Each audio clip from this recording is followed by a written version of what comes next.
Yeah, I'm getting there. It's so weird with the Echo, and it's silly, but I think I'm gonna get there. And I'm happy to see everybody and drinks and some fluids and some fuel for class tonight. How are y'all doing? Well, Good? Awesome. keen. So I think a handful of projects came through, but we're still missing a few others, so please email me and Thuy so we can get this on the spreadsheet. Oh my gosh, it's totally representing. Yeah. We're matching. Good. Your goals are matching, Sam. Fans.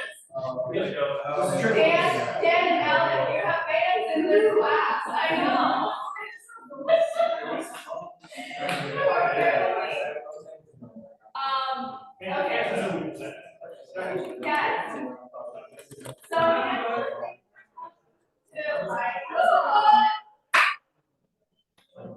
Really try not to. I'll try to get that note, but this is actually really important. So, a few things. We have projects. We submit them. We're going to catalog them. We're going to have some time today, tonight or next week to go through it.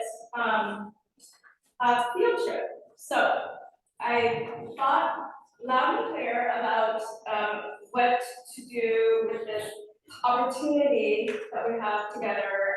And it's always a little different. Field trips for this class have ranged from a walking tour or a site tour, and today we made a decision, a executive decision among a couple of students and also our guests, is that we're going to do a streetcar maintenance facility tour. So there's that in the mix to get you hyped up about the presentation today. Bingo game, scavenger hunt. Are you guys still on target to kind of tour around the city, see what all the Halloween decorations are all about, and check out some transportation, fun stuff. Both done. Any questions from last week? Any questions from those who were able to view the recording from last week, who missed the class or did not or have not? Slides. Slides? I read slides. You can do the slides, the video is also on YouTube. So you can watch the recording. So I want to remind you that if you have any questions, pose them to me, Judge, or Surya, but yes, do the slides. And Judge, you have something you want to say? Yes, so normally what I try to do after each class, by Monday or Tuesday during the following week, is post the video. Since I will be out for the next several weeks, I won't be able to post those videos until I return. I'm just kind of giving you a heads up. It's also posted on the website about the delay in posting weeks 5, 6, and 7. But I'll make sure that you will get the Zoom recording directly. You know, it is like, it will be in my account for 90 days. I mean, that's 3 months, so probably it'll give you enough time to review for the term, but then the permanent link will be housed at the PWAT's website and YouTube. It is forever. This class is forever on YouTube. So, any questions before we start tonight's class on streetcar and transit and transportation? Yes. I saw in the syllabus that you're expecting something tomorrow for the project.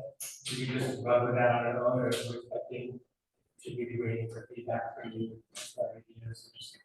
Yeah, so some of you, like I said earlier, some of you have submitted project ideas and some of you have not, so I'm still waiting for those to flow in. But what's due tomorrow is the graphical presentation or map presentation of what you want to, of your project. So my ask is for you to upload that onto your Google Drive and you can review that. Up on your drive. Yeah, put it on your drive. Yeah. Or maybe put it on the drive or you can email us. So one way or another, you can still get a hold of it and we can review it. And so that's for this week. And then the next week is, I don't remember what it was, interview a few folks. But the homework is actually listed in the project for each week of what it's due. So your submission is actually in the Google Drive. We expect feedback from you along the way, or just that's kind of guideposts? Those are guideposts for you, unless you reach out to us personally and say, I need help on this. I need your input on this, who do I reach out to answer these questions? Brilliant. Yeah. That good? Okay. So tonight, we've got two guests who, very familiar with this course, for many, many years, and I'm really happy to have them return together. They're presented together. They're kind of like twins right now. We've been hanging out so much together. But first is, Alan Lehto with TriMet. He's, I think he was a MERT student once upon a time and has taken this, class and also has come back through the years to present. So we're delighted to have Ellen return, and also Dan Bauer of Streetcar, who's here once upon a time, also a MERT student, and has played several roles in this class previously, such as instructions. So without further ado, I'm going to get started, and we'll have Alan come up and do a presentation for TriMet.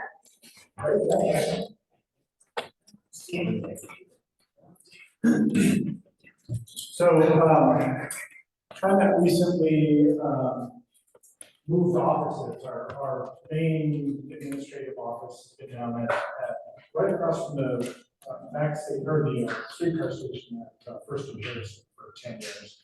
We just moved to one main place, which is right next to the World Trade Center, right near the Hawthorne Bridge, which is awesome. So all those buses that go across there, and I remember most days. Hey, Alan. Yep. Over here, because the recording's actually closer to here. Okay. The mic is here. Okay. So if you- And because we had to move, we're moving into slightly smaller spaces, and you got to get rid of all the stuff from your desk. And I'm going through old stuff, and I found. Can you go to the next slide? I found. I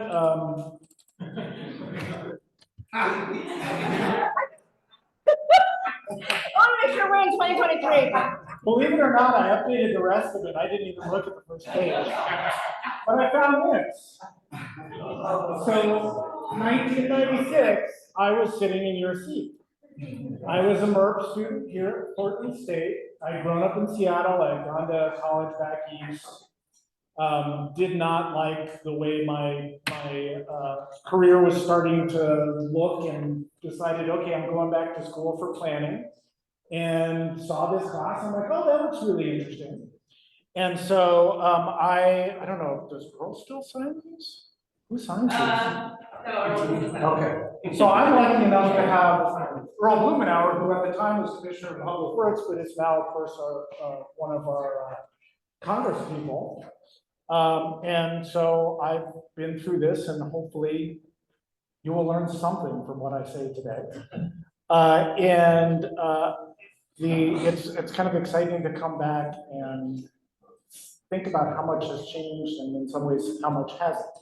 So I'm going to go through this presentation. I'm going to watch the clock and make sure I don't go over. Feel free to stop me at any point with questions if I'm not clear, if I'm not making sense, whatever. And I will apologize now because I'm going to have to leave before the end of the class. So at the end, I will put up my email in case anybody has any follow-up questions that we're not able to answer during my section. The next slide. So context, I think context is really important, but it's maybe a quick show of hands. Who is mostly from the Portland general region? Okay, so who's from like out of state or out of country or whatever? Okay, great, thanks. So the thing about Oregon, the thing about Portland is that it is a special place. When people came here to the Willamette Valley, it is amazing, especially before climate change. It is a green oasis surrounded by 1,000 miles of mountains, ocean, and desert, basically.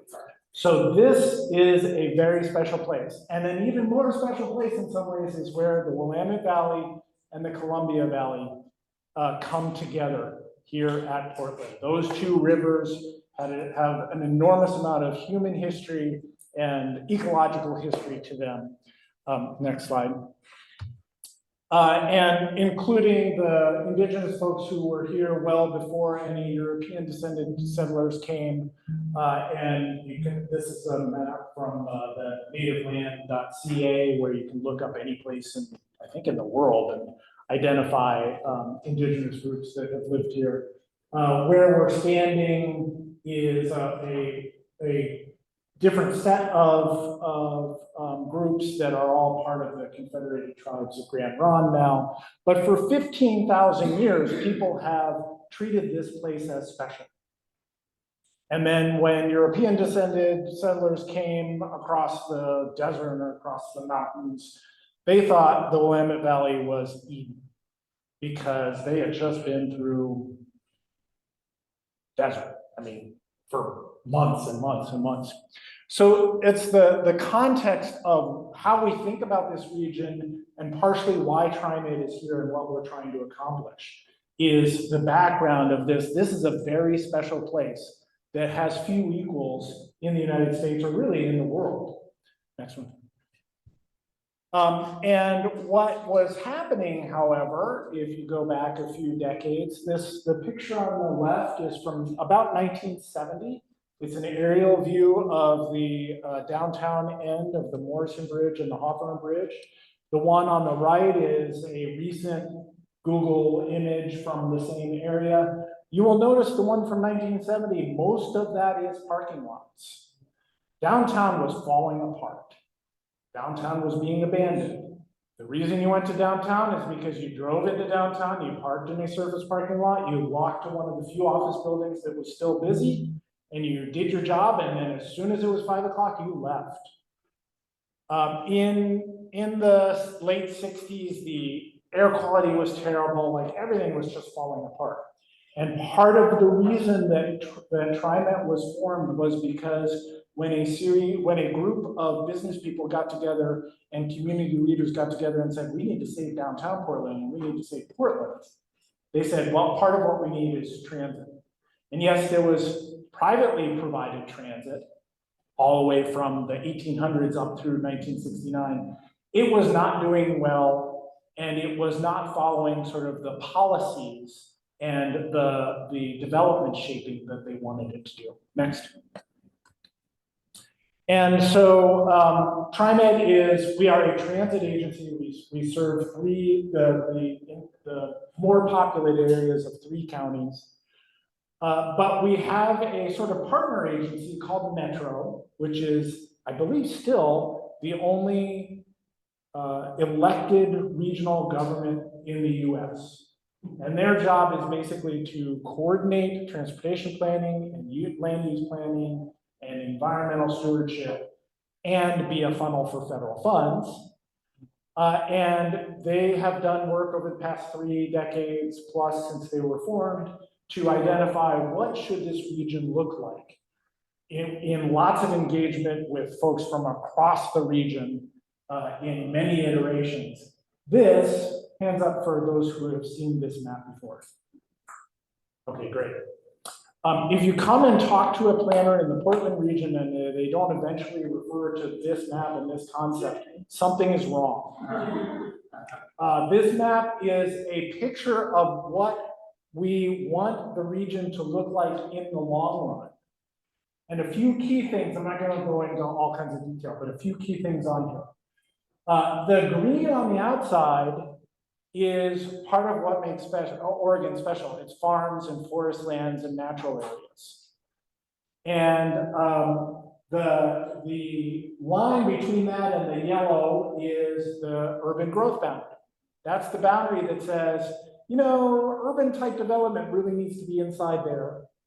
And the stuff outside needs to be protected to continue to be farm and forest and natural area. The brownish stuff is stuff that says, you know, it's outside the UGB now, but sometime in the next 50 years, it might come inside the UGB.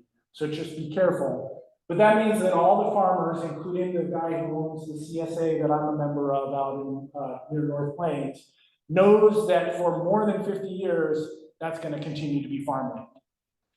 Why is a transit agency talking about that? Because transit is part of what entices and makes the inside more livable, right? You can't just draw the boundary and say, thou shalt not, and then be done. You actually have to make the urban area more livable and easier to move around. And so what you see inside is a series of purple and pink centers and pink and yellow corridors where more of the development, more of the activity, more of the people, more of the businesses, more of the services are intended to go, where concentration and activity and density, I don't like that word so much, but lots of people, lots of things to do come together. And part of what TriMet is trying to do is serve those main streets and provide higher capacity transit to connect those centers so that these places are easier to live in without being forced to drive everywhere. That's better for individual health, it's better for community health, it's better for the sustainability of the community, it's better for economic opportunity for everybody, and it means that we don't have to have 8-lane freeways and 8-lane roadways everywhere across the region. Next slide. This is the UGB, the urban growth boundary. This is out on the west side. On the left side, you can see suburbs from the 70s or 80s. And on the right side, you can see active farmland. Most cities in the country don't have this kind of close proximity. What you get is kind of leapfrog development and slow suburbanization and spread and sprawl, which makes it a lot harder to serve with transit and makes it a lot harder to bike and a lot harder to walk and to do anything really that's more sustainable. And this is special. And what I was talking about before, the UGB and that vision is something that is required by state law. It doesn't say you can't expand the UGB, it says you need to have a UGB. Part of the reason for that is this guy in the bottom left here, Tom McCall, a governor, Republican governor of Oregon in the early 70s. And the story goes, who knows if this is really true, that he was flying from Portland to Salem one day, and they had just broken ground on Charbonneau, which is a development just south of the Willamette River, where the Willamette turns east-west just south of Wilsonville. It's a retirement community. You can go down there and see what it's like. But they had just broken ground on it, and he kind of had this vision of, wait, the entire valley is going to be filled with suburban, what back then they called ticky-tacky development. And Oregon farms, Oregon forests, natural areas, the health of salmon, which was something he was really big on. All of those would be compromised by doing that. And so this Republican governor got together with the legislature and they drove through Senate Bill 100, which created the land use planning requirements in Oregon, which ultimately led to the formation of Metro, which ultimately led to the creation of that 2040 map, which gets updated at least every 5 years. But that is an explanation of sort of the deep background of what TriMet is trying to accomplish. We are part of that growth for the future. We are trying to help people get to where they need to go now, and we are trying to help the community grow the way it chooses to in the long run. Next slide. So our basic roles, which we've defined in our business plan, support our economy and provide equitable opportunity, ease congestion, provide mobility for those with fewer options, help shape the future of our region, and reduce emission and support environmental sustainability. And maybe, hopefully you can see from what part of what I was talking about already, how providing service and providing projects and service that help entice development in certain ways can help support this. Next. So this is just a broader picture for transit. This is from the American Public Transit Association. Transit also saves money for the individual user. So this is part of equity, this is part of opportunity for people to be able to get around without having to own a car. Which on average, between all the costs of owning the car, the driving, and the loss of value of that car every year, that costs $13,000 a year. So you can save a lot of money by riding TriMet and riding transit anywhere. Yeah. This doesn't include the cost of parking. No, it doesn't. It's an APTA thing. They just kind of threw things together. There are communities that are served by transit that have no parking fees anywhere. So But you still have to build it, it costs money to build the parking. yeah, it's included in the housing, right? It's including in the cost of the shopping. It's My included in hamburger now costs more money. Exactly. Exactly. Next slide.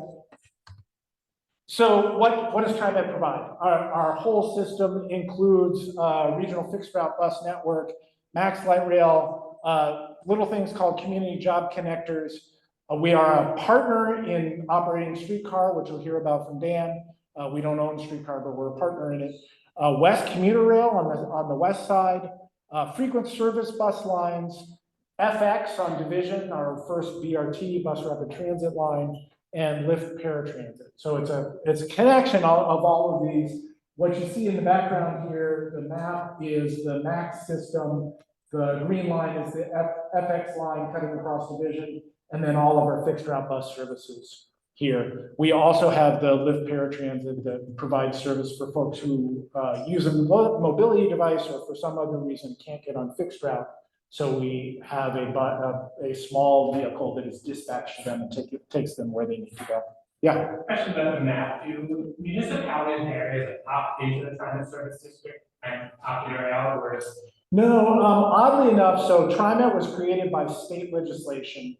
Only TriMet and LTD in Eugene were created under this legislation. So there is a board that is appointed by the governor. The board makes decisions about the boundaries. They obviously talk to jurisdictions, but no, it's up to a board action to decide to incorporate. And over time, we have actually had a few places, including Wilsonville, that left the TriMet district to provide their own service. Somebody handle?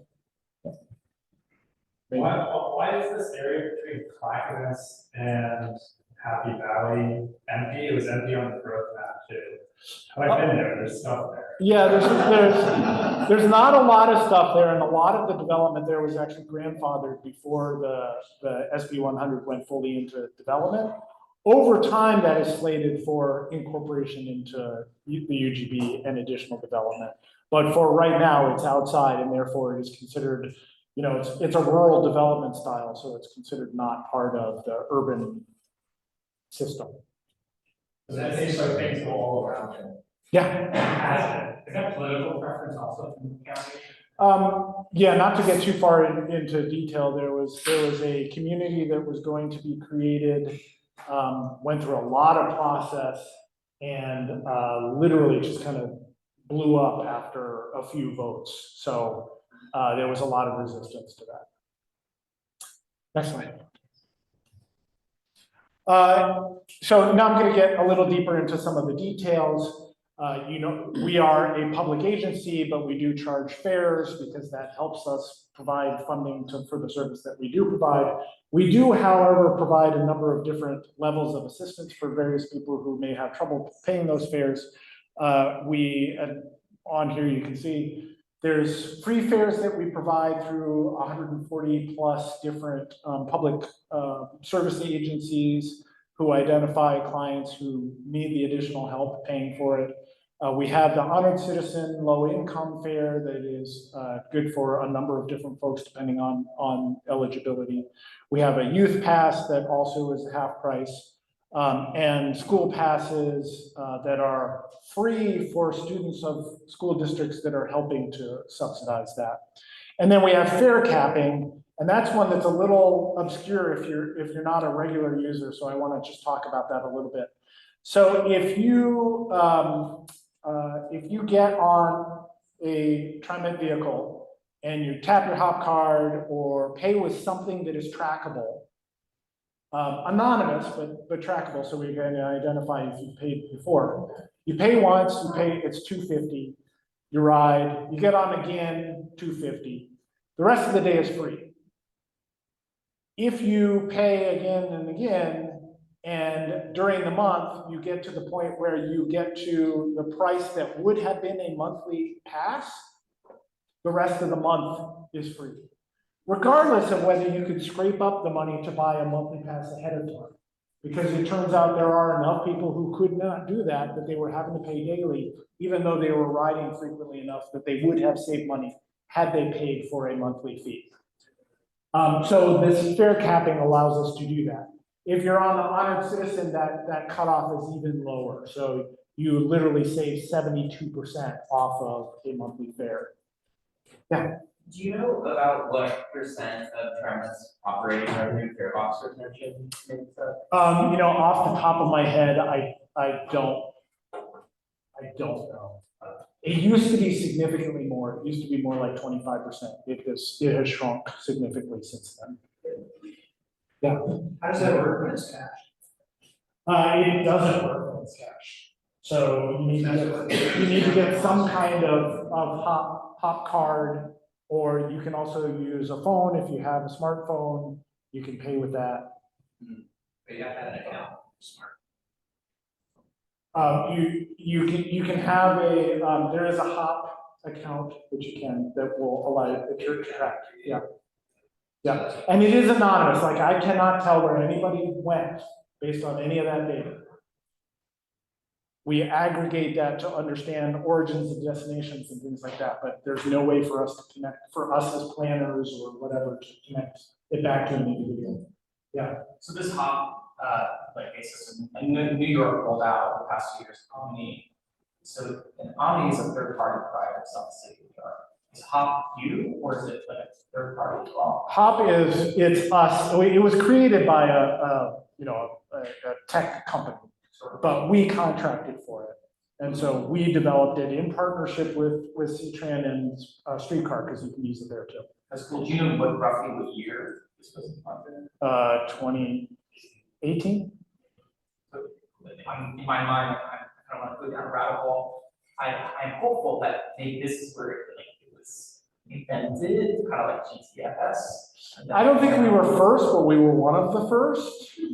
And to have a truly open payment system where we were the first ones to be on Android Pay. The first one Android Apple. And on Apple Pay. First time there.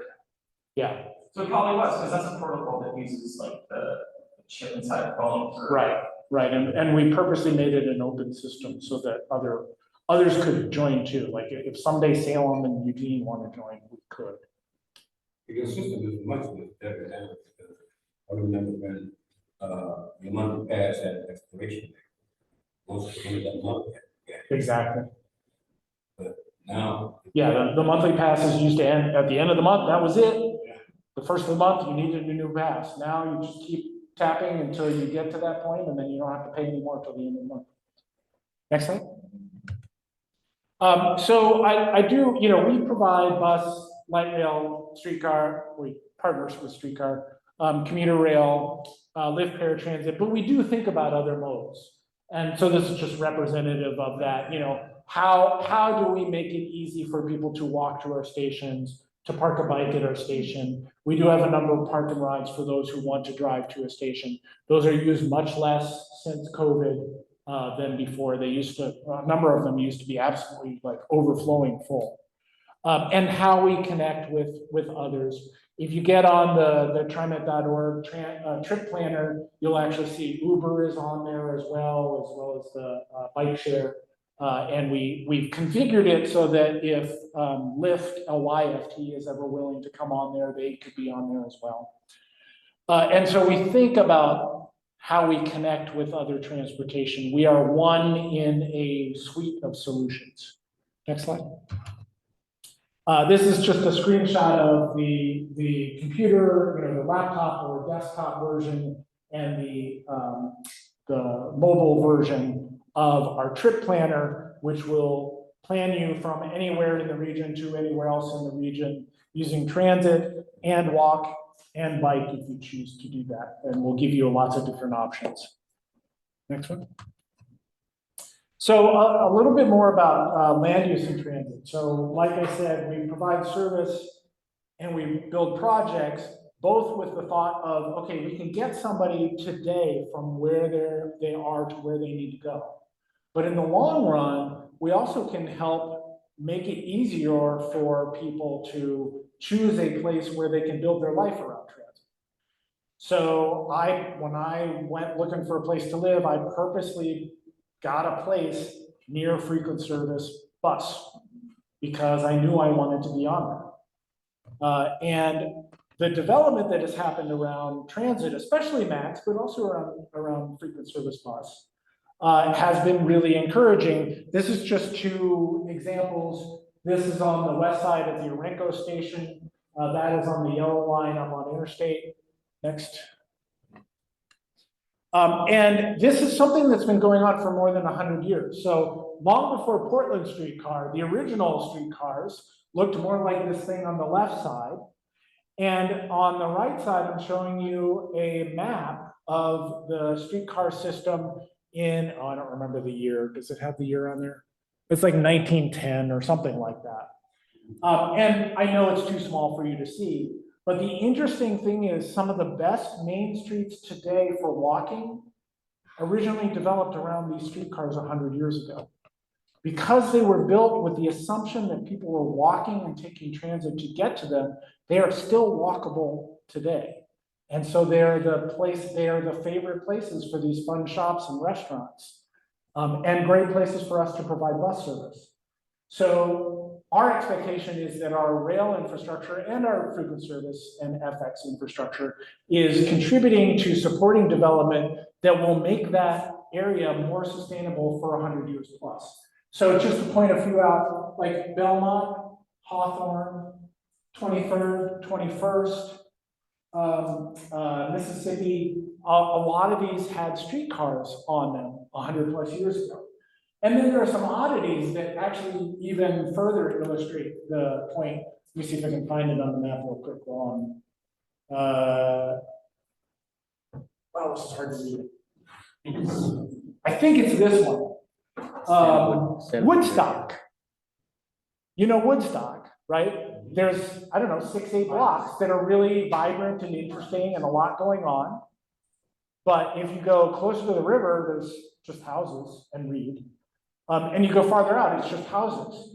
It turns out that section that's vibrant, that's the little section that had streetcar on it, not the rest of it. I thought it would be ice cream shop. The ice cream shop, it's all about the ice cream shop. So transit helps guide development, incentivize development. It doesn't create development by itself, but it's a big deal when developers are thinking about it. We absolutely, and Dan will probably talk more about this, we absolutely have had developers come and tell us, we went here because of Max, we went here because of Streetcar. Yeah. An example of this is in Omaha last year. There was the investor, Berkshire Hathaway, who wrote a op-ed basically saying, cities spending money on streetcars, they should build buses, they're cheaper. But like, because he's just measuring costs, but like behind the scenes, like the article where he's got against this is when they planned the route, which was that year, the real estate for some, maybe lots was being redeveloped for higher density buildings, like stores and so on. So that's So good. What you're saying, but also in the future, presently. Yeah, so good example of that South Waterfront with all the towers. The developer said, we're not going to build to that density unless you give us streetcar. So it helps support that because you can build your lifestyle around not having to drive. Well, implicit in that is that they have funding and they have credit for those things. Yeah, I mean, you can't, like, you're not going to build a streetcar in the middle of nowhere and have big buildings sprout up around it, right? It's got to be in a context where there would be demand and there would be resources available to be able to build that. Dan will also talk, I think. I know you also have some information about how much affordable housing has been incorporated in the development around streetcar, which is really important. Next slide. We've seen this dynamic working around our system as well, and one piece of data that helps support this is, if you look at the max station areas across the region, and you kind of look at a walkable area around those, let's say a half a mile, that represents about 6% of all the land that's within the TriMet district. Those station areas, if you add them all up.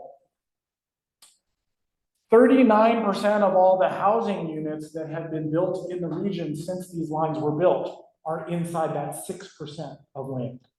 So that attractiveness, it's not that every housing unit has gotten developed right next to max. You know, they also developed along Division.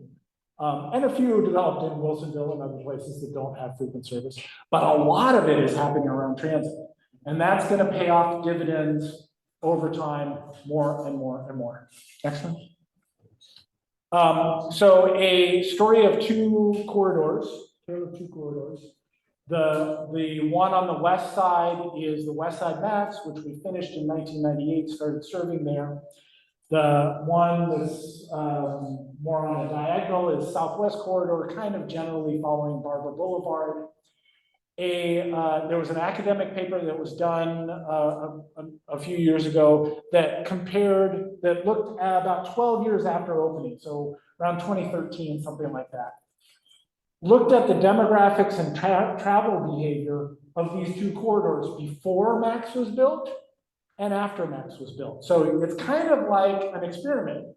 You have two corridors that are very similar. They had very similar demographics, they had very similar travel characteristics, driving levels, biking levels, walking levels, all that kind of stuff. Then we built Max on the west side. We come back 13 years later. Transit ridership has gone up. Walking has gone up. Biking has gone up. Driving has gone down.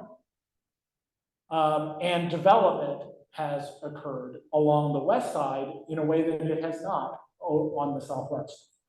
And what actually ended up happening, next slide, because I'm talking about that as well. For every mile somebody rode on the Max, there was a total of more than 3 miles saved in terms of less driving, because destinations were closer to each other. So even if you were driving less, because more people were walking, because more people were biking, and because more people were taking transit. So there's a multiplier effect when we have this kind of development around transit. This is also the tale of two corridors.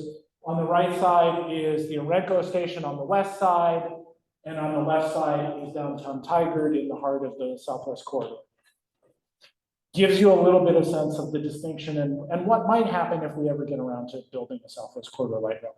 Next slide, yeah. What year was what year did that happen? The light rail, we finished the light rail project on the west side in 1998, started service then. Mm-hmm. The analysis was done in probably 2015 or 2016 of 2013 data, I think it was. And how much would you say they tell Nike or approximate analysis to put a line in there? It's a little hard to say. I mean, big employers matter. They also are not right on the alignment, so there's less of a direct connection. Nike is near the alignment, but there's a big forest in between, and at the time when we were planning the light rail, the expectation was that would redevelop into a very urban campus. They have since turned it into a forest that you jog through. But they recently built a path straight through it to their campus, whereas you used to have to go all the way around. So a lot more people from Nike are taking the Max now. Next. So this kind of development has also happened on the east side. This is 4 different places. One of them we've already seen already. But 4 different places on the east side where the development has happened over time. We built the line in 1986. It took a little while, but a lot of development has sprung up around it since then. Next.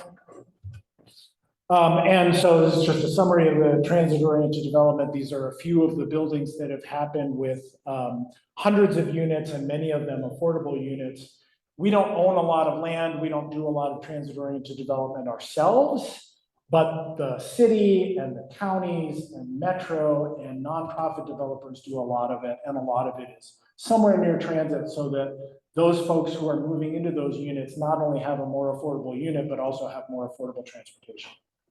I was gonna ask about that, because I'm pretty sure, I think it's TransLink in Vancouver, Canada, they're getting into, like, they're doing their own, like, real estate development or TOD projects in and around the SkyTrain. Is that something that TriMet is potentially interested in the future, or is it more just like partnering with private Yeah, developers? we're mostly still partnering with, often with nonprofits. Like we're doing at Hollywood right now. You'll see that breaking ground in a year or two, and then there will be a couple of hundred affordable units at Hollywood Transit Center soon. We just don't have the capacity, and we don't have the history of doing that. We also don't have as much control over transportation policy and over land as transit does. You know, like one of the Japanese rail system has practically paid for itself with development. So there is opportunity there. We're just gonna put in a toe in the water. Just to add to that, Singapore's mass transit is for profit, and they own every like fourth stop, these like 10-story Yeah. shopping malls that Yeah. look like they're from the future. In some ways, it's going back to the original, because that historic map I showed you of the old streetcars, a lot of what they were doing was opening up new land for development, and they would build the streetcar through it to be able to sell the lots. So FX, next one, our first bus rapid transit project. This is the alignment. Show of hands, anybody reading it? All right, cool. I am both happy and a little shocked to say that I've been working on concepts for BRT since before I came to TriMet 24 years ago. And at TriMet, started working on BRT in 2008. And it took us till now to get one done and approved and in operation. It takes a little while to think through these planning issues. But very proud of the project. You may have heard we're working on a potential one for 82nd Avenue, and maybe potentially in the long run on TV Highway, and certainly thinking about other places. This is our alignment on division. Next one. With all kinds of transit priority treatments, but just showing you an example of a bus priority lane where you either have a queue jump where we can jump into the right lane to get past the queue and get forward, or a real bus priority lane with special stations on the side. Next. And transit signal priority, which we've had in the region actually for 20 years. In fact, one of my first jobs at TriMet after I joined in 1999 was working on the first round of transit signal priority. But that was like, we had this little emitter doohickey on the front of the bus, and there was literally a visual receptor on the signal that would see, oh, a bus is coming, I'm gonna hold the green a little bit longer, or I'm gonna turn from red to green a little bit earlier. Dumb system, didn't necessarily know. Turned out if we had a bus stop on the near side and it stopped with the emitter going, then it would mess up the signal system. We, have somebody board, close the door, and then by then we lost our ability to go forward. So we had to turn them off anywhere we had a near side. 20 years later, the technology has gotten smarter. Most of those signals are talking to a computer room at Peabody in downtown Portland. And now our system talks to that system and says, hey, I'm a bus, I'm running late, can you give me a little help? And those signals will change. It's not gonna stop everything like an ambulance, but it'll give us a little bit of extra help. And we've actually saved quite a bit of time on the corridor with this technology. And this technology is apparently the first time it has been implemented on a corridor wide with dedicated buses like this, at least in North America. Maybe in the world, at least in North America. Okay. Maybe not be related, but I know you didn't really get rid of the traffic flow. Is that your work? Is it a partner? So most of those things like transit and PDX bus and those Those are all developed by third party. We don't really have anything to do with them. We put out the GTFS data that they can use. The only thing that we do is TriMet.org, which is a mobile-friendly web function. So, yeah, if you want direct from us, go to TriMet.org. I'll go with TriMet Tracker, TriMet Goals, TriMet. Trying to go, I just don't recognize the term. Okay. GPS tracker. So, yeah, if that stops working, or it doesn't work well enough, go to TriMet.org. Yeah. So here's an example of one of the stations where it's shared bike and pedestrian. We had this bike infrastructure along Division, and it is not easy to figure out how to make bikes and buses work together at appropriate speeds for both and relatively comfortable ways for both. And so we've got a series of different options that we had to implement along Division. This is one of them. They all seem to be working pretty well, but we're learning from them as we go to figure out how we would do treatments like this on other alignments. Okay. Another project that is underway right now, A Better Red. This project kind of was my baby, actually, in some ways. The original alignment to the airport that opened in 2001 had 2 single track segments, which meant that both northbound and southbound trains had to be on the same track, which means that they had to be scheduled around each other so they didn't smash together. That is not a good way to have a whole system have to run, because we basically had to write the red line schedule and then write the entire rest of the system around that because of that. So we're coming back and fixing that. In fact, that will be fixed next week. We are also extending to the west side out to the Fair Complex station. And I say this was my baby because in like not that long ago, oh my gosh. 2015, 2016, we started looking at what we could do to improve the system and looking at functions and data and where we were being dragged down. And what was happening was again and again, we were being caught at Gateway where too many trains were coming together and tripping over each other. And where I thought we were going to be like putting in new signals or something for the west side tunnel to be able to get more people through there, it turned out Gateway was the problem. But West Side Extension was an opportunity, and started putting these things together. And I had developed a relationship with FTA staff in DC, sitting down with them, talking about these needs. And we identified, hey, you could do this small starts, which is where the money is coming from the feds, project if you did an extension and did the double tracking at the same time. So next year, in late August of 24, we will be officially fully open, but some of this will be available much earlier for the red line going to the airport. You'll see the changes almost right away. And then we'll be extending out to the west side after that. Yeah. Is there any particular advantage of running the red line as a very heavily interlined surface with the blue line as opposed to like just running a couple vehicles back and forth between Gateway and the airport and just putting the rest of those vehicles on the blue line?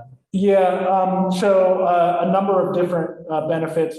The demand on the blue line is not consistent all the way to the far edges. So having greater frequency on a shorter basis provides more frequency in the places where the demand is without having to spend the extra money on, we'd love to provide that kind of frequency everywhere, but we have to be careful about where we're spending that. And also there is a real symbolic benefit to having a connection from the airport, direct one-seat ride to downtown, to the convention center, to downtown, and even to the west side. Yeah. Is there any thought of extending Max to Vancouver? Yes, I will get to that in just a minute. Next. So real quickly, very soon, if you go to Gateway, the stuff that is ghosted out here is the existing infrastructure at Gateway. This is the bridge coming from downtown towards the Gateway. That is where the Gateway stations are. This new station is under construction right now. This is what we're doing with the new track. This will be open soon, and this will mean that the trains don't both have to go on that weird creaky, twisty, turny thing. That was the way we saved money when we built a Ping On. Now they'll be able to actually come in without conflicting with each other, which means that we won't have the same problem with the schedule. Next slide, quick. Yeah, okay, go ahead. Is that, I read an article recently, something like a catchy headline, like, TriMet doesn't wants its trains to turn after the bridge, is that project? Probably, I think. Okay, I should go find it. I'm gonna go to the next slide because I'm almost out of time. So there is the Southwest Corridor, I mentioned that, keep going. It's kind of on the back burner right now. Interstate Bridge replacement program. You're gonna hear more about it in the next few weeks. Great, so real quickly, it includes light rail to downtown Vancouver. It includes a bunch of other stuff as well. If you squint really hard, you might be able to see the red line, which is 3 new stations, one on Hayden Island, one in kind of that new waterfront area in downtown Vancouver, and one up towards Evergreen. Next one. And they've got different bridges. One of the cool things is if they do this double decker, the train will be on the lower level, which keeps it all skinnier and a little easier to build, perhaps. I was going to talk about greenhouse gas, and it does really matter. Go to TriMet.org. I think it's /climate, or just search online for TriMet Climate Action Plan, and you will see a lot of details. Basically, we did a baseline inventory. Go next one, next one, next one. And because this is temporary, because we are switching to battery electric and fuel cell electric bus over time. But using renewable electricity and using renewable diesel, we have cut our direct emissions by almost 70% in the past 2 years. So I'm very proud of that. Interesting. Yep. Keep going. And I'm gonna have to skip that. Yeah. I think that's it. Go ahead. Yep, keep going. All right. So no, go back. back to my email in case you have follow-up questions. With the increased capacity of computers, doubling everything, would you consider a way to better coordinate buses, meetings, or you transfer? I make certain trips where I'm waiting 20 minutes, sometimes 30 minutes, and I miss a bus by sometimes a minute. Yeah, so that deserves a longer answer. There are a couple of things that get in the way of it. A lot of it is traffic, and a lot of it is the fact that any given bus line has a number of different transfers along it, and you can only time one of them. As soon as you time one, all the others are stuck. Yeah. So we do what we can. Greater frequency is a better solution for that. The more frequent you are, the less delayed we have. Do I need to stop? Yes, you do. So send me an email. Thank you so much. Thank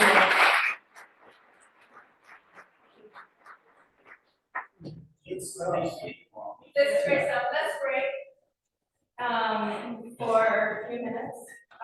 Let's resume at 7:40. So 6 minutes.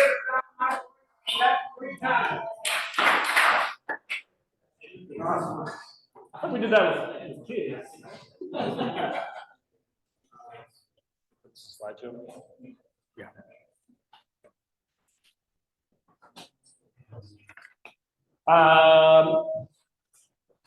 Good. Hi, everybody. My name's Dan. I'm the director of Portland Streetcar Inc. I get the great pleasure of following Alan because everything he said in the first 15 minutes is accurate for Streetcar as well. All those great things that he talked about, land use, development, density, preserving the urban growth boundaries, these are all reasons why Portland Streetcar exists. And Alan also showed you how old he is by showing his 1996 certificate. I was in high school then, but I am in this weird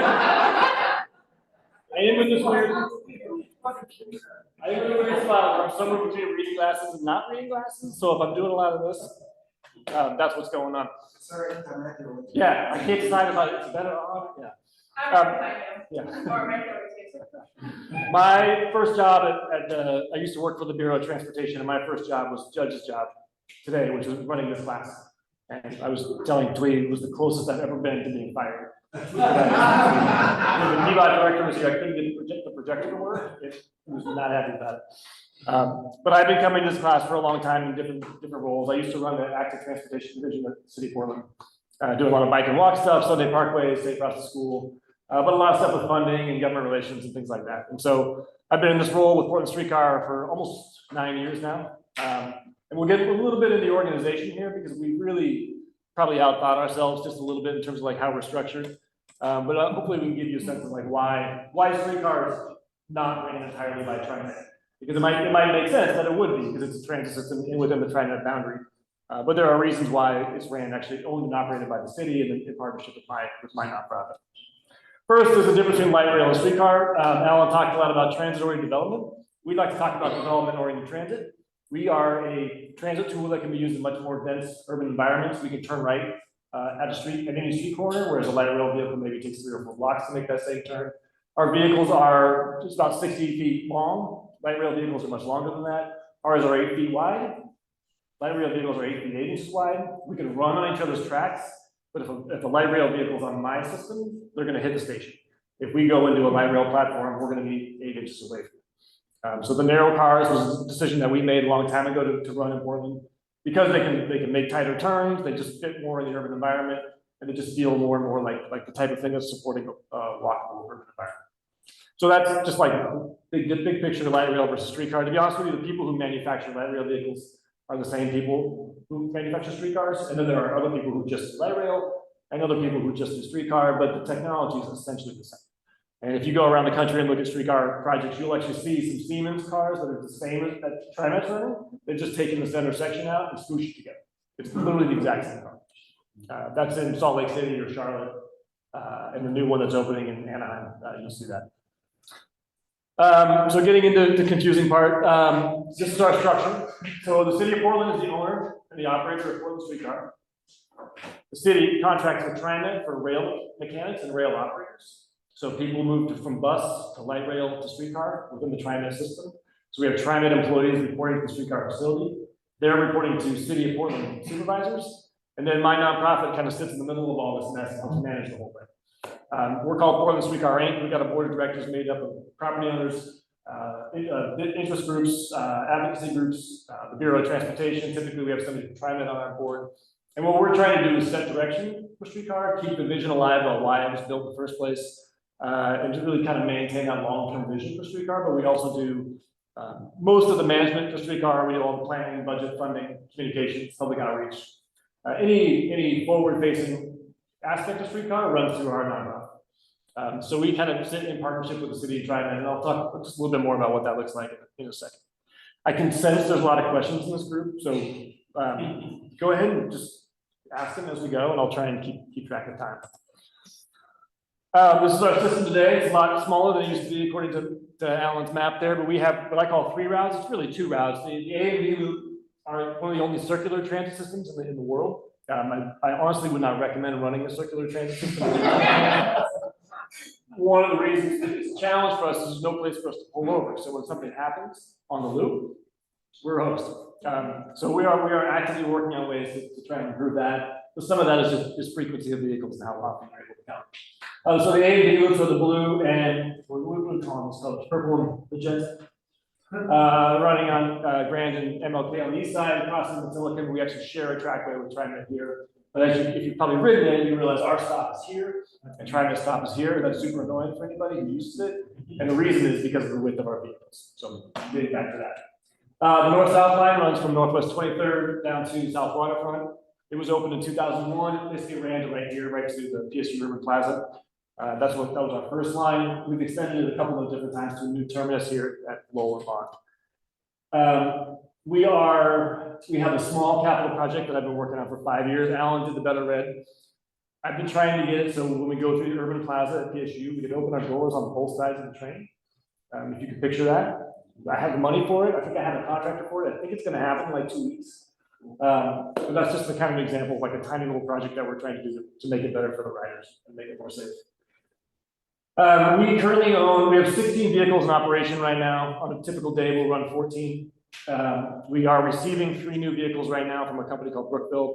We have 2 on site. We're receiving a 3rd one in about 2 weeks. I was just telling Ellie and Zoe, the vehicles are on site.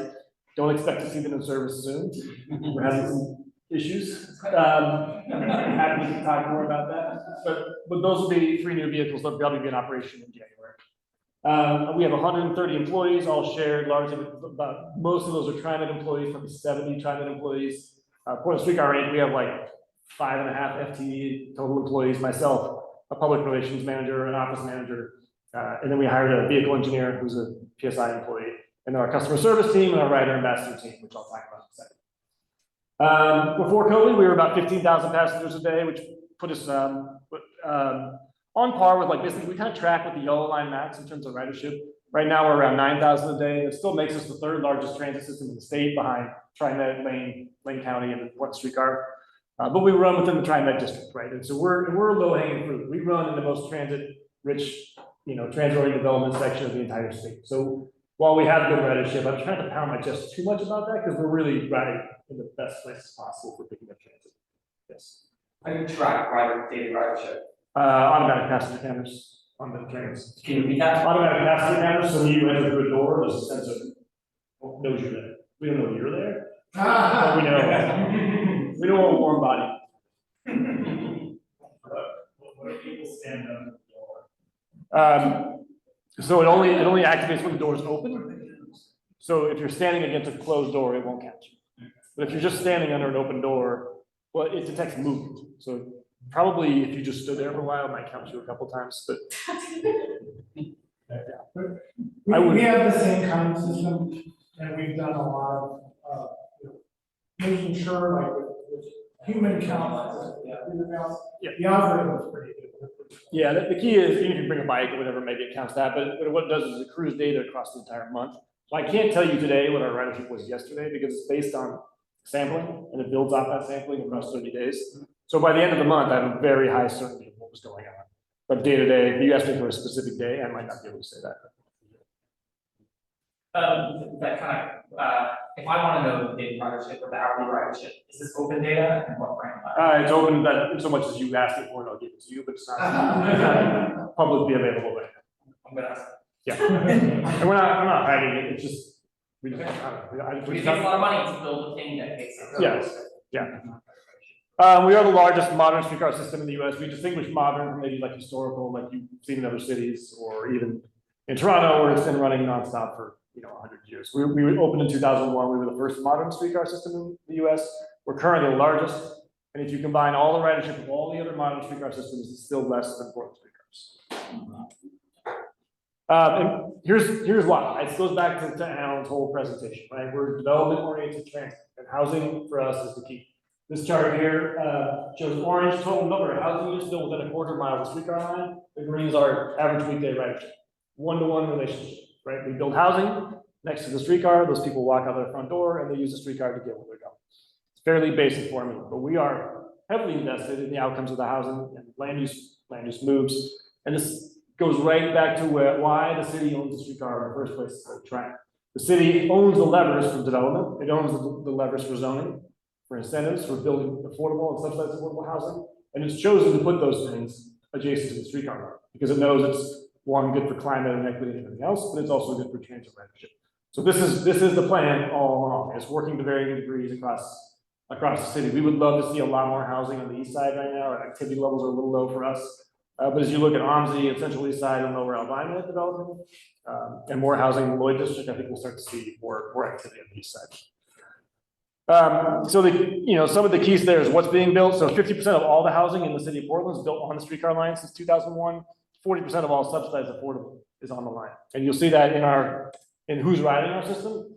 This matches, and I can pull any census data you want. The census data for the tracks along the streetcar line match our riders to a T, right? And we know this from rider survey after rider survey after rider survey. The people using the streetcar system are the people who live right next to it. Our tourism numbers just frankly aren't that high in Portland, and they're not that high on the streetcar. The convention center is actually our lowest ridership station across the entire system. Tourism plays a role, but it's not not that fun to run it. I mean, you guys might be a different audience. But, you know, we're not building the system around tourism. We're building it for the people who live and work in Portland on a daily basis. So if it's not working for them, and you'll see this, like in Kansas City has a pretty robust streetcar system. Their average weekday ridership is about 1,500. Their average weekend is 15,000. Because see, the way Kansas City's shaped, if you've ever been there, they have these massive like high school volleyball tournaments in downtown every weekend, and there's just tons of people come into Kansas City, and they just ride the streetcar up and down the main street there. And so it's just a completely different system, and that works for them. But for what we were trying to do, we really want to be supportive of the regional urban growth boundary. And even if you never ride the streetcar, it's good to know it exists because we're supporting all the housing and everything else that goes along with it. I'll pause there. Yeah. I wish I could conceive this for the economic activity for like, let's say I have a restaurant along the streetcar. Do you like, Say it again. if I'm opening a restaurant, I want to choose the block that a streetcar has service to. Do you have any do you have any information on like the traffic that like, increases commercial activity based on the streetcar? I mean, I can tell you on our board of directors, we have developers who sense that, and they can feel it, and it's in their achievable rents, and it's in their capital stack, and they have a spidey sense for it, but I don't think they really nailed down like exactly what that means. What we have seen in terms of, this is a little bit different in terms of commercial development. There's a notion called floor area ratio. If you own a piece of land, the city basically tells you how tall you can build it and how much development capacity you have there.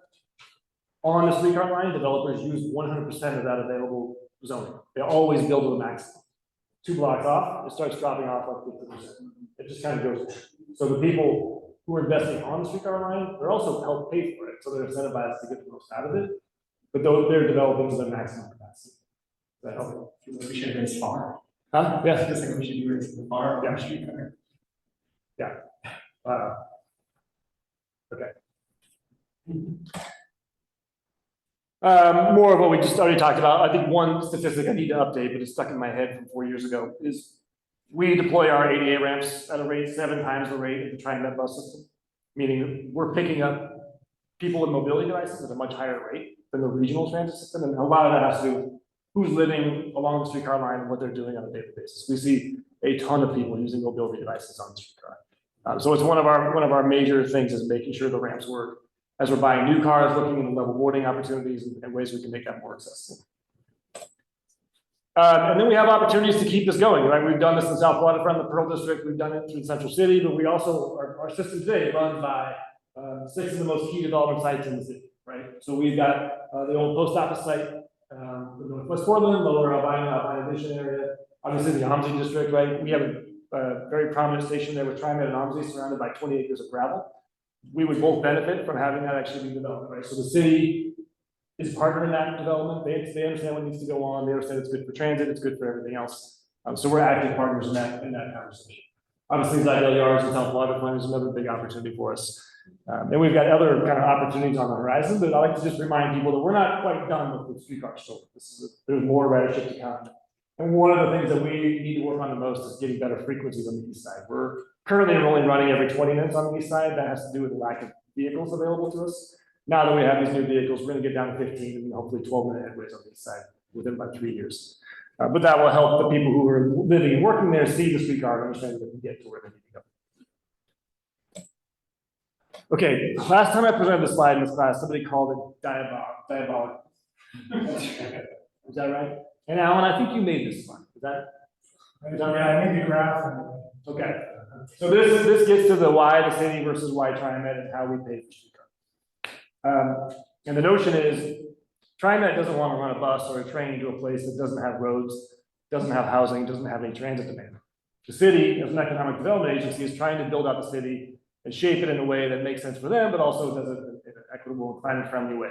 And so the city is pushing a development agenda that is a little bit ahead of TriMet.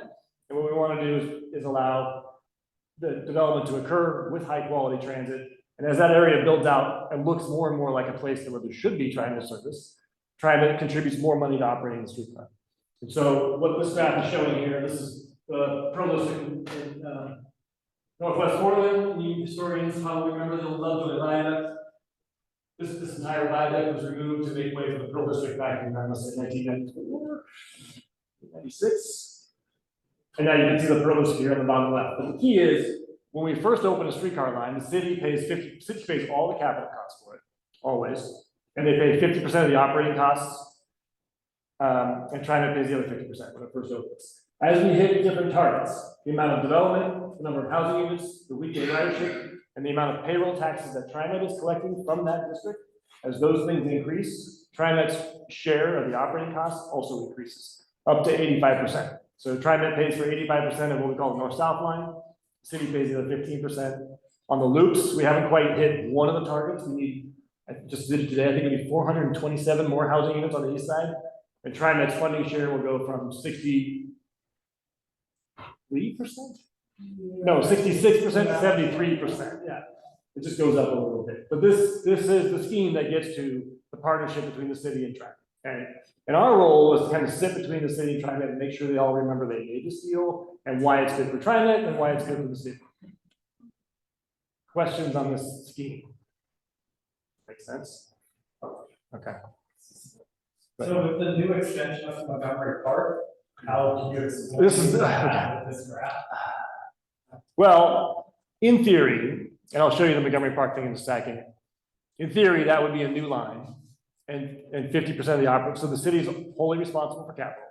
That's a new line, so the city would pay 50% and TriMet would pay 50% of the operating costs. Because it's an extension of an existing line and it's quite short, we're almost just creating a bureaucratic nightmare trying to calculate what that would even be. So to be honest with you, we haven't answered that question yet. So the key there is that extension, in my opinion, the operating costs are going to be zero because it's so short, we can actually absorb it within our current system, but they might be maybe $200,000 a year. So we'll probably just cut a deal so we don't have to go through all the homework every year to figure out what's going on. It seems like there's already a lot of people with it. Yeah, a lot of the metrics we would hit right out of the gate. But trying to be, true to the agreement, it's called the master agreement. Trying to be true to the spirit of that, we would want to go through the exercise and make sure everybody agrees with what we're saying. Talking about like there not being that much activity on the side, are you guys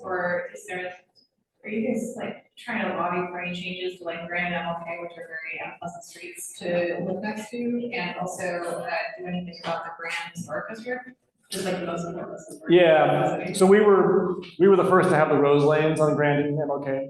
Those are the lanes that get transit priority.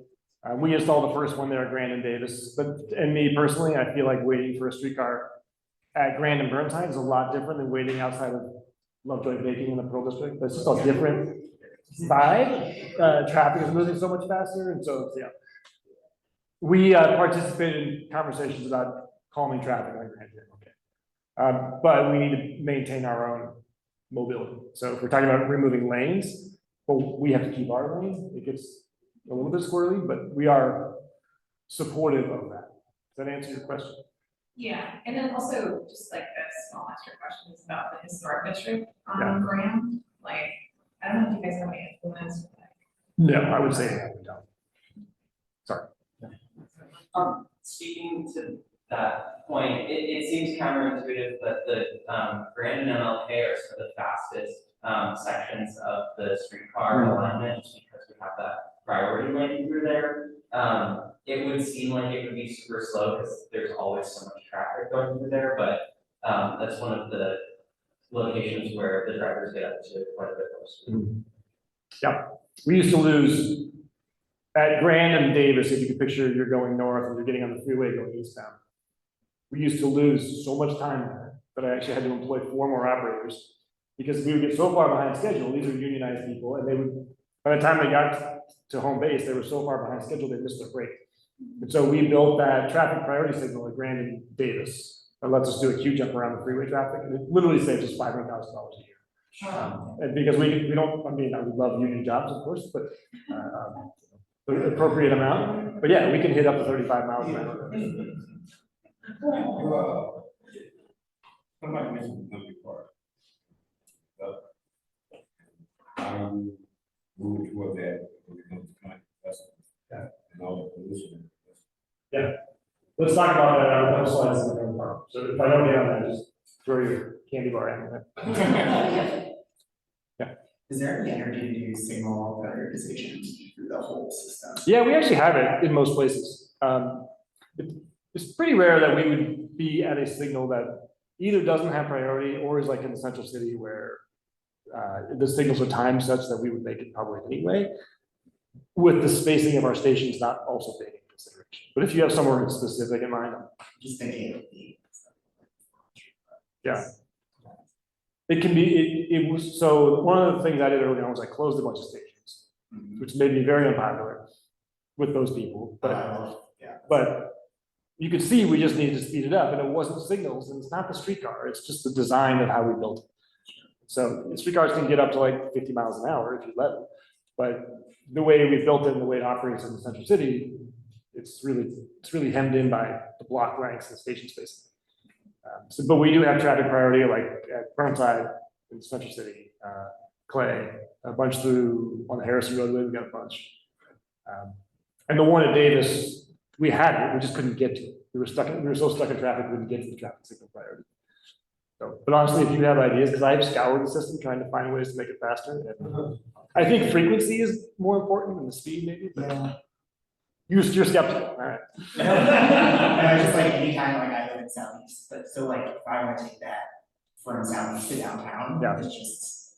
Yeah, I mean, well, the nature of the system is we're going like this. Right? You shouldn't take streetcar, right? That doesn't make sense. Do you keep track of how much time is lost to having obstacles in the Blockages, yeah. Yeah. Yep. It's not insignificant, you know, probably once a day we get blocked by a poorly parked vehicle. Yeah. So most of the time, by the time a tow truck gets there, they've moved. But it's not insignificant. And when your headways are what they are, like one blockage can really back up our system. Aside from towing, is there a fine that can be issued? Yeah. Are they automated? Are they what? Is it automated? If staff, No. I mean, if parking enforcement shows up, they'll write it. do you have it has to be a traffic law enforcement officer? Not anymore, we can't use speed cameras without traffic law. Oh. It might open up a possibility, No, for speed. but it might open a possibility of automated camera. I hadn't thought about In New York, you can just be a citizen. No, they fought it. The precedent is there. My city councilor was with the precedent is there, but the implementation, basically, it gives you the ability to show up to court and you have to testify. I testify. Show up to court and say, I was there, and then they. I believe that you can. You guys seem to be as hard on me as I am. I'll give you an example, if it's a vertical informed photo, then they can be like, oh yeah, it's photos like altered, and then it's stuff like that. If they're like 80 or 90%. Yeah. And so, you know, this gets into, I mean. It's not automated, it's not an automated system. Even if we write a ticket for fare evasion, right, so that's a fine of like $80 or something ridiculous. That, in order to get that ticket goes to the county court, they get all of that revenue, and we have to show up to court and fight that case. It's not worth it for us, right? Like writing that ticket doesn't really help the outcome in the end. So usually our most important thing is getting the car out of the way. But if a traffic person shows up, they will write a ticket for it. Go fast and not go work. Yeah, well, we've had some citizens move. Oh, really? They put a counter for There is a way for citizens to report, like cars that are reportedly Yeah. through PBOT, through PDIS reporter. Yeah. I do it all the time, it's really fun. I also report potholes all the time, Yeah. and they get fixed. Yep, and obviously, we see these things right away, and if you see in streetcars, we only need about that much clearance, like, so we can run pretty tight. So if you're on the streetcar and you see a parked car on the tracks, take a picture of it and send it to PBOT. Yeah. To PDIS reporter. How are we doing today? We're good. Keep on going. All right, You're good till 8:20, so you have about, all right, that's fine, I'll be done. Yeah. Okay. that's 12 minutes or so, but Um, you're good. No, these are all good questions, I just want to make sure we get to everything. Another big thing, I'm the chair of a national organization called the Community Streetcar Coalition. This is a nonprofit that basically advocates for streetcars across the country. These are some of our member cities, but as you can see, streetcars they've been growing a lot since Portland opened. A lot for different reasons. A lot of them have been funded for different reasons. Some are downtown recovery, you know, like Cincinnati is like a total repopulation game, which if I had been talking about repopulating and driving economic growth in Portland 7 years ago, I would have been fired, right? So, because we had it's too much growth, right? But now the tone has shifted a little bit to where like maybe we want to get more housing and more growth going. So different cities approach it for different reasons. Some of these lines are doing quite well. The Tucson one runs right through the campus at U of A, all the way through downtown Tucson. It has fantastic ridership. It's doing really, really well. It's using the cars that were built here in Oregon from Oregon Ironworks. The Detroit one is a good example for towing. Their authority actually got, so essentially they're a nonprofit like me. They got the authority to tow cars themselves. They bought themselves a tow car and they do it themselves. Yeah, I like that idea. But they also built it. Theirs is a heavily event-based streetcar, and so it goes by all the arenas in downtown Detroit. It doesn't go by any housing at all. So anytime people are trying to use it, the entire area is jammed with cars trying to get to the arenas. It's just kind of something just doesn't quite work. Going to that also like the psychological presence, as well as like the mounted officers at rallies, like you have a big concert, just like 2 tow trucks sitting there, like, ready to go. Yeah, yeah. And we have issues with like laser games and stuff, but some of that is driven by the arena, some of it's driven by ODOT, with the freeways. So, I mean, there's just a lot of different variables there.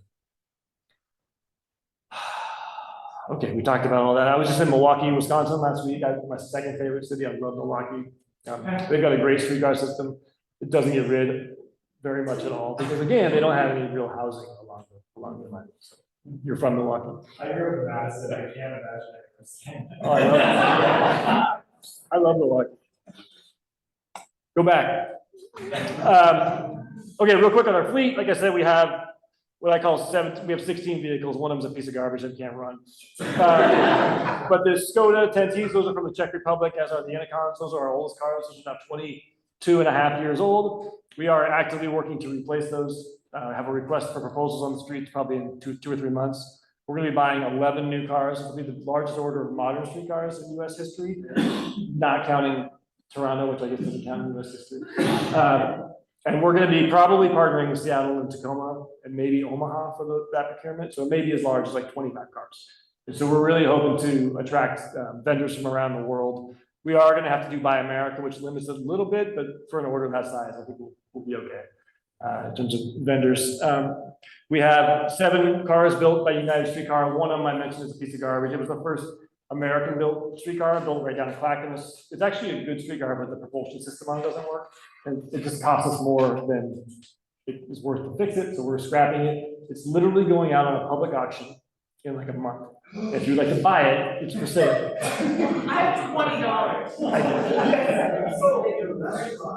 I don't think it's gonna sell. I'm expecting like the scrap value of this car is like $3,500. Well, has to have no. Okay, and then real quick, these are the cars we just received. This is the company we bought it from in Brookville. This is rural. You fly into Pittsburgh and you have 2 hours north and east. It's in the middle of nowhere near where Puxatawny Phil, the groundhog, comes out. That's where this is. That's where they load the trains on. We just bought 3 from this company. They were options from an order that Tacoma placed. So Tacoma bought the cars and we bought off their contract. So we lost a little bit of control during that procurement, but overall, those trains are just showing up now. Yes. Is there any reason streetcars and airport trams are not the same technology? So that we get some. You mean like the driverless trams? Yeah, like it seems like there's a lot of those, and streetcars don't go that fast. Yeah. Excuse me. Those are operating in an environment where there are no hazards. Right, they've eliminated all potential hazards. And that's basically, the technology is not that different. It's like, we could have driverless streetcars tomorrow. But their ability. I'm not suggesting driverless, I'm just saying like, physical and like the platform. It could be a monorail, yeah. Yeah, I mean, the suppliers are essentially the same, if you wanted to go down that road, yeah. The trackways for those are obviously very different than what we're running literally in the road. If you had a separated guideway with, this whole separate track system, that could work. Those are also third rail electrified, when you step on it, you're gonna die. It's like a subway. So, yeah, I'm gonna say that. Yes. I just want to chime in real quick. If you go back to the previous slide, so one of the new streetcars, we had a chance, my colleagues and I had a chance to tour the Red Yard a couple weeks ago. And so there's a lot of tech in that thing. It's especially in the I don't know the proper term for the Operating CAD. Yes, yes, there's lots of cameras and pretty buttons and all sorts of things. No doing mushrooms before you come. Okay, I gotta move because I'm gonna get in trouble, but I have a couple things I want to hit on. One is we are all about partnerships, right? We have no staff whatsoever, so everything we do is partnerships. We do a lot out in the community with a lot of tabling. Anytime we can partner with people to support them, school auctions or whatever, we just do whatever we can to partner with people. This is one of our Art on Board programs, and actually I just saw this guy, Edward Holmes. We pay these artists to display their art on the streetcar. His art is actually right down the hallway over here. If you head towards the elevator, I saw that and recognized it. So about every 3 months, we rotate out, we go find an artist and pay them to do the whole install. But anything you have that comes to mind that you want to partner with us on, just holler. One of our favorite programs is a new Rider Ambassador program. We launched this during COVID. It was funded from an FTA grant to try and get people back out using transit after COVID. And one of the things that we recognized was we had a lot of people using the transit system, we call riders without destinations. People just using the system because it's warm or cool, it felt safe to them and they could just kind of ride it, but they also didn't really have anywhere particular to go. But we also had an issue with police response, not so much on streetcar, but transit in general, not wanting to call police every time we have an issue on the streetcar. Is there a way we can meet these people where they're at, give them supplies? So these guys carry around backpacks with socks and feminine products and Narcan and water and anything else that a person could possibly want. And we'll meet people where they're at, de-escalate if we need to. We'll call in our own security system if we absolutely need to. Last call, we'll make a call to the Portland Police if it's an actual emergency. But usually what's happening is these rider ambassadors are dealing with these people, and we will take them from the streetcar to a hospital, to a shelter, connect them with social services, whatever we can do. This was grant funded. We paid for it ourselves with advertising revenue for a little while. And then we just got a new grant that started last month to keep it going for another 2 years. We've won a couple of awards in this program. It's been amazing, really well received by the community who don't really want to see the people on the streetcar criminalized. They just want them to know they're safe. A lot of our riders are repeat riders, and just knowing that these people have a personal touch with them makes a big difference for them. Sasha is one of our customer service agents, which is ever so slightly different than a rider ambassador. You want me to talk about? For 30 seconds. Okay, basically. Do you wanna go up? Sure. Yeah. You have to be on the camera. Okay, cool. Normally I work on Thursdays. I don't have my vest with me today. I wish I had it. But anyway, so I'm one of the customer service representatives. I'm different from the rider ambassador team. My whole job is just being out on the streetcar, answering questions. You know, people might be lost. They might have a question about, you know, how to get to their destination. They might have a question about fares. So I'm just out there answering questions. I also have a company tablet, so I can report issues to our team that will get passed along to PBOT. So, you know, if there's trash on the platform or if there's a, you know, broken shelter, I can take a picture of it, pass that along. I also remove like graffiti, remove trash from trains, just kind of generally supporting the, you know, onboard customer experience. I'm a non-police presence like our rider ambassadors. A lot of people think that I'm a fare inspector, and every time I'm always like, no, I'm not. Please don't think that I am. I'm not here to check your fare. So if you see me on board, like, say hi, give me a wave.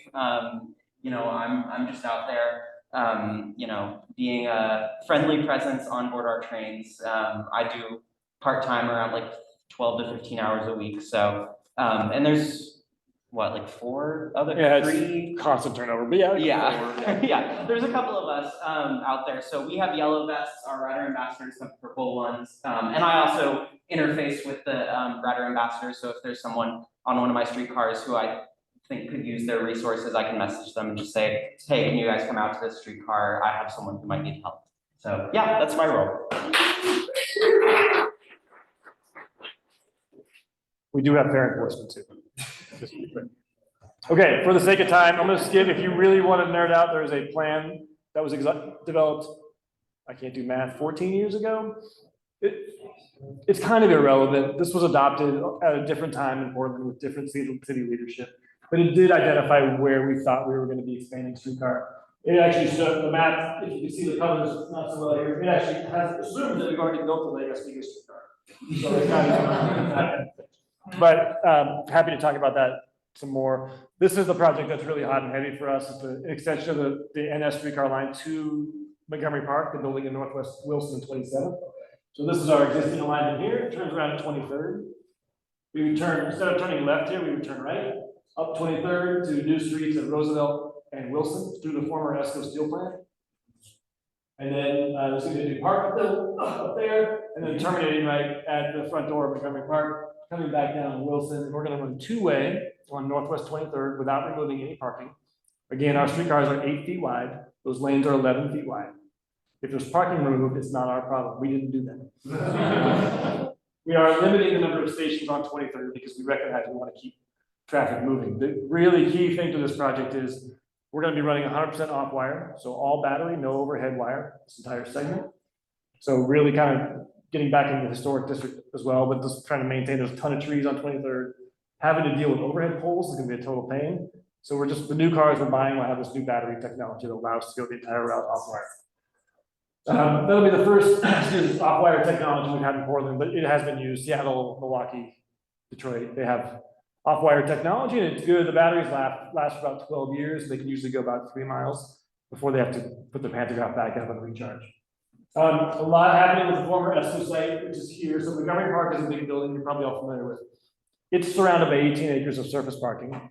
It has zoning for mixed use today. They're planning on building by 800 housing units there, a new connection to Forest Park, and then the building itself houses 3,200 employees, the second largest office building in Oregon. You also may have read it went bankrupt and foreclosed last week. We're just going to put that over here for a different conversation. Adjacent to that is the former ESCO site. So this is a former 20 acres of steel foundry in Portland. I worked there in high school. Probably some of you guys maybe did as well. I don't know, but this was one of the largest source of air pollution in Oregon. And the key there is air pollution. The ground beneath it has been cleaned. It's all ready for development. It's zoned industrial today. We're probably going to change the zoning to something more mixed use. But because that creates so much value for those property owners, moving it from industrial, which doesn't have a big base of economic growth support in Portland right now, to something that gives them a lot more flexibility, they're going to be achieving much higher rents and have a lot more revenues coming out of their site. So what we're requiring out of them is they have to build a ton of affordable housing, far more than IH.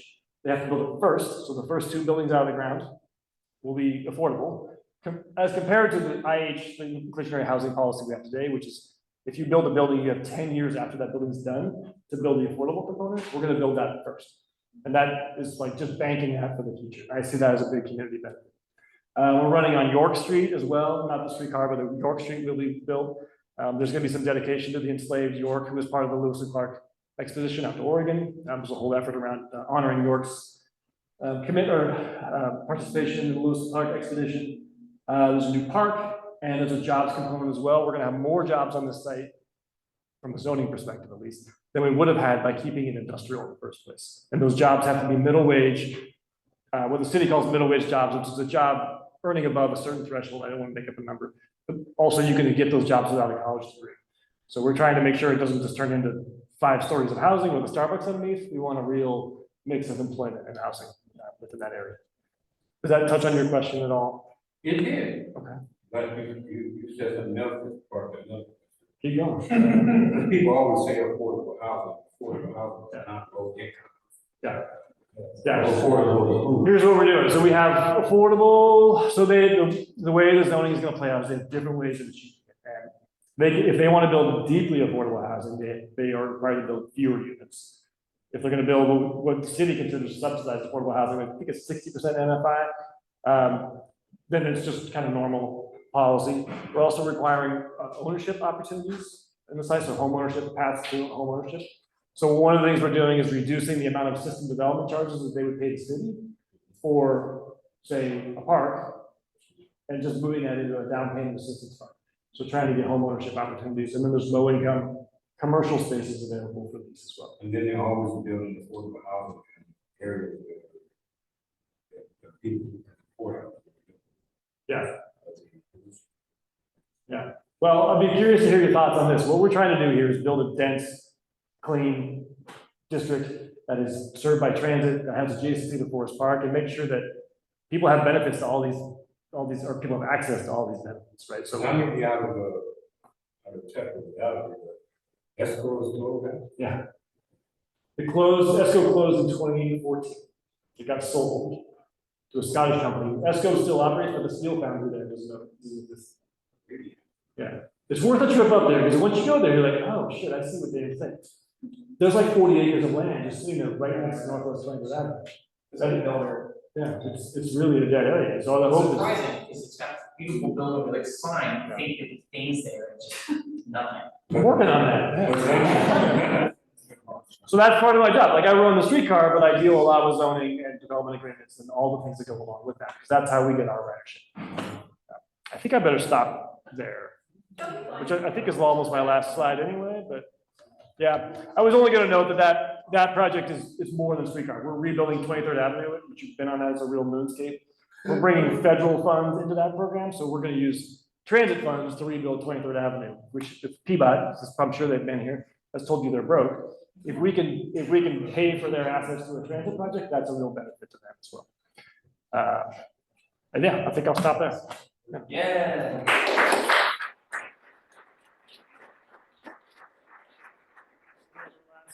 Yeah, I can take two more last questions. So the Montgomery Park, wasn't that part of a larger project to expand all the way to Hollywood? Kind of, not, sort of. We got a planning grant that was called Montgomery Park to Hollywood. Yeah. The to Hollywood component of that was largely Bureau Planning Land Use Study. We did look at what it would take to build that, either on Broadway or Sandy or on Irving Street. And those are viable, but the economics don't work in the same way they work here.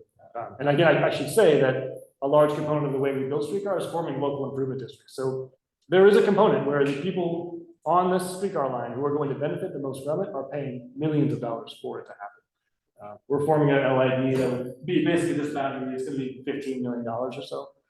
Most of that is Montgomery Park and ESCO. They're the ones essentially paying for the streetcar, which incentivizes them to build at more intensity at a faster pace. So my short story for Hollywood is like baby, but I'm getting old. So is Gunderston still around? Gunderston is still there, but they're about to close. They're about to go? Yeah. Well, they're closing the rail car division. Okay. I'm trying to spread my questions out. The signs at the streetcar Yeah. stops, like, they We're were replacing it. broken for Yeah, so long. I know. Oh, yeah. I've seen like some info about you guys starting to replace them. Yep. Using like the same ones that TriMet has. Yep. I was just wondering if that was getting like rolled out yet. or- Yes. Yeah. It is? There's one on my desk that works. With the same grant that we funded the right on master park, we bought 20 new signs. So background, we track our trains with a different software than TriMet tracks the vehicles. It's this really shitty program. I'm sorry. Does it work for? Do they work for Next Bus here? We're trying to get away from that software provider. What's it called? Umo. They've been bought. Anyway, the signs that you have there are proprietary to their software. So I have to, and before I can move from our, we call AVL, automatic vehicle locating system, before I move from ours to TriMet, I have to replace all 70 signs. And I have 20 of them about to go up, probably next month, and the other 50 I just ordered, which I think will be here, and I'm hoping this whole thing comes together like June of next year. But what we're gonna do with those signs that we have today is put them in places where signs don't work today. So in theory, all of the signs should work to different levels. But then so you'll at least be able to tell when the trains are coming. Okay. And then by next June, we'll have all of the signs replaced. That's my plan. Okay, interesting, thank you. You would look like you have skepticism about No, I understand, it's just interesting how much more work goes into it. It's slow, it's slow. The signs we order, they claim 120-day delivery, it's been more like 2.5 years. Are you required to have signs all the time? No. So just take them down, put up the good ones, just put a little sticky note that says go on your iPhone, because the other signs don't work. Yeah, a lot, so we do have that now, like, if you want to actually find a ride, there's a QR code and everything else. A sign with incorrect information is like. Especially during outages or events, we need to be able to communicate to people. The other day, there was a really unfortunate shooting at 10th and Albert downtown. I closed our system for 7 hours.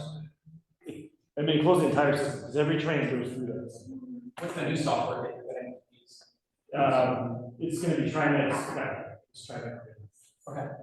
I don't really know. It's like GTFS. It uses their GPS. FIIT. Does that mean It is creating the backend sort, yeah. We're using, in it is creating the backend that feeds into TriMet, which feeds the signs.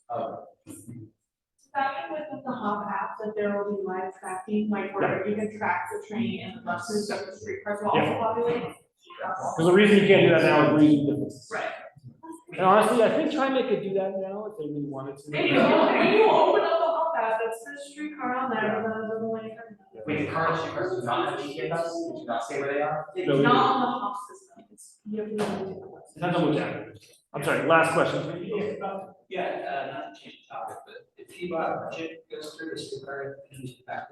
Potentially, yeah, we're challenging to cut in a good way for me at least, but we want to be good partners with people. We understand they have a big budget issue, but they're cutting transit service is not very easy because of staffing levels, right? These are all again unionized jobs that have guaranteed shifts. I can't just shave 20 minutes here and there or just reduce service without really making a big cut. Like stopping service at 6:30 p.m. instead of 11:30 p.m. It's like going from 11:30 to 10 doesn't work because, and I'm sorry to bring up unions, but I really don't have any. You know, you're being recorded, right? But they are required to be paid for 8 hours shifts. So whether they work 4 hours, 6 hours, 7 hours, they get paid for 8. And so if I cut service in the evenings, like 2 hours, I'm still paying. So it's just really challenging. And then the other place they're trying to cut is on the vehicle procurement side. But if you don't buy cars, I don't have a system. 5 years from now, you really can't sell. So maybe. The intricacies of having you and Alan here to talk about what's going on is that there's so much behind the scenes and not everybody knows how long They it shouldn't, takes. you shouldn't know. Nobody knows, and nobody knows how much it costs. It's the only part that no one wants to know. No one wants to look behind the curtain. Yeah, but that's the meaning behind this class, that's why this class was created to begin with, is that you can learn about all this stuff and advocate for the system and learn and do this, but, I don't wanna cut you off, but, no, I actually still want you to stay here for a minute. That's fine. So Dan has graciously, accepted our request to do the maintenance tour of the streetcar facility. Thank you, Dan. So, we have it scheduled for November 11th, this Saturday. Put that on your calendar. November. Where is your facility? Under 405, 15th and Northrop. Yeah. 15th and Northrop. We'll send out the address and everything to confirm, but right now, my intent, it is a Wednesday, but it's also a Saturday. So Yeah, that was great. Oh, it is that same day, yeah. We could do Friday night, we could but do, it's nighttime. That could work too. Dude, we could do the, you could go to the parade and go, there's like a lot of time. in where is the parade? I'm not really familiar with the Yeah, parade. yeah, Sandy, okay. Sandy Boulevard? there. Yeah, man, okay, move on. Oh, That we means can that you're gonna be at the parade. You're in the parade. What time is it over? I can be flexible. We can be flexible, so. The beauty of having it on a Saturday, since it's still night out, either that, you do it on a Friday evening, the sun would have already set after the work hours. Oh, we can watch that break. It's over by 1 o'clock. Yes. Beautiful. Night's fine, my only concern is we have like ballast track in our yard, and you might trip on that, but I just want, yeah. I can bring a I flashlight. think, I'm gonna just chime in, I think probably daytime activity would be best, for lots of reasons. You're gonna be in Italy, man, when? No, he's actually back. I will be back. He will be back. We can do weekday during the day. We Is can that do wild? weekday, what's the Maybe Sunday, is Sunday like a Sunday? So that's fine. Actually, Sunday works. Sunday. I don't have my phone with me right now. Sunday works for the 12th, on the 12th. We do the same thing as last time, draw dates. Yeah, no, I wanna make a decision tonight because we have Dan here tonight and I. Any of those work for me, I just can't do the weekend time. Yeah, that I know. Richard, I think you said the parade's over. What time is the parade over? Yeah, but you know, I'm just part of a group that doesn't mean that I have. I'm to use it, I think Sunday would work better because they want to do people out. Yeah, I don't have my phone, I don't know what I have right now. Can I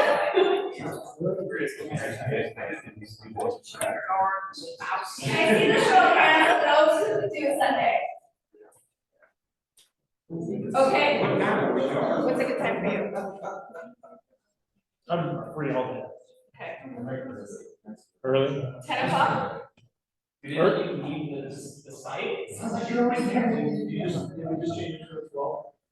Yeah, Sunday, Let's say 10 o'clock? 10 o'clock. Huh?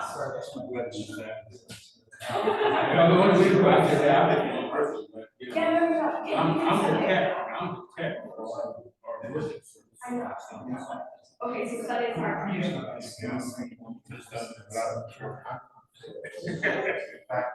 Who can do Saturday? Can I see the hands of who can do Saturday?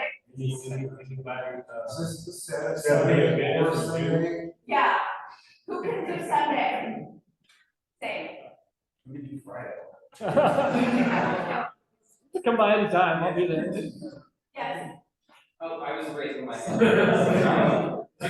your office in the maintenance shop? No. So it's even, so it's Choose like one you like, and then it. I would rather have it on a Saturday. We do it, let's do it on a Saturday at 10 o'clock, November 11th. Yes? From 10 to 1 on Is 10. this the 4 hour thing? It's a 1 hour. No, it's only a 1 hour thing, so it's 10 You to. literally can't spend more than an hour in this place. Not that big. And if you want, we can, and if you want, we should brunch afterwards. I'm happy to facilitate.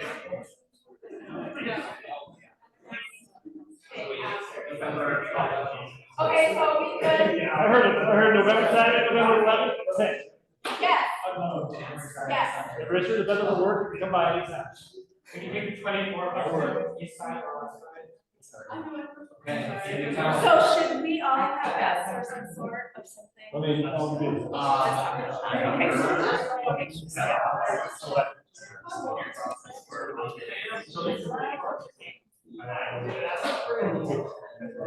Okay, how's everyone doing? I want to take a pulse of the class. We are almost at time. So next week we have Marissa from TBOT. She and I are going to actually be talking about transportation engineering and equity, and we're actually going to be showcasing the Division Transit project from TriMet's perspective and PBOT's perspective. So gear up for next week. Bring your laptops because we're going to do an exercise in class, an interactive exercise in class. We're going to break you into groups and we're going to do some things. So it'll be a different class because we'll get a chance to interface with ideas and projects and ask questions and such. Mainly about Division Transit, some on 82nd. So I want to look at the intersection of 82nd and Division, but also the alignment. And Alan spoke about that earlier, so we're going to talk about that next week. I know a few of you have asked me about homework. This year, I'm negligent in assigning homework assignments. And I don't know why. I feel like the weather's been so great, and I feel like we should be out there taking pictures and exploring the city versus like reading. You can still read, and if you want reading assignments, I can give it to you. It's just life is busy. But I want you to focus on your projects. So I think projects is very important. And when we, can you bring up, sorry,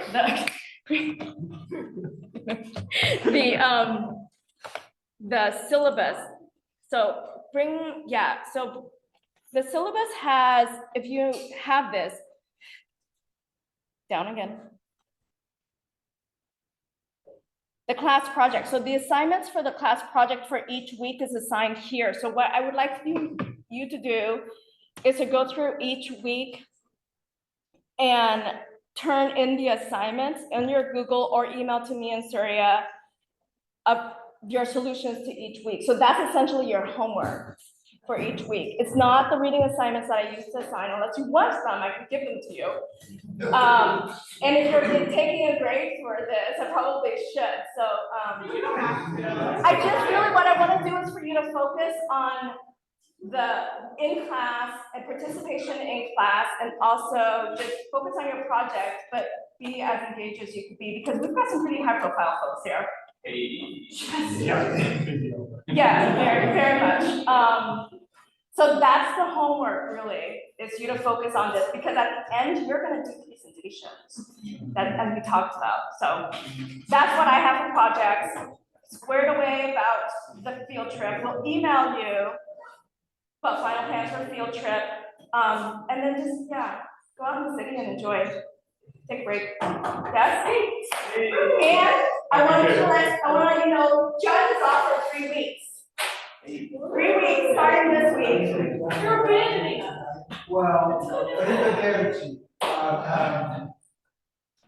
yeah, you know, it breaks my heart. Every year. You do this every year.